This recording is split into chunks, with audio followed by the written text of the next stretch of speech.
Hello hi नमस्ते प्रणाम राधे राधे दोस्तों, कैसे हो आप लोग। उम्मीद करते हैं आप सभी दोस्त अच्छे होंगे, स्वस्थ और मस्त होंगे दोस्तों, अपने अपने कार्यों में व्यस्त भी होंगे। तो दोस्तों उसी से थोड़ा सा कीमती समय निकाल कर आप लोग मेरे वीडियो को फुल वॉच करके देख लेना दोस्तों।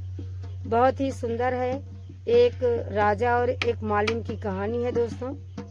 लास्ट तक आप लोग सुनेंगे तो लास्ट में बहुत ही आनंद आएगा। तो चलते हैं आप लोग को। मालिन के छन के पायलिया हमारे पिया झाके मालिनिया मालिन के छल कई पायलिया हमारे पिया झाके मालिनिया मालिन के छल के पायलिया हमारे पिया झाके मालिनिया वही फुलवरिया हो झाके फुलवरिया झाके फुलवरिया हो झाके फुलवरिया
तो दोस्तों फिर मिलेंगे। जान है तो ये मुर भटक गई तो हाँ बहनी, अरे फुलवारी उलवारी देखे रह जा गाड़ी।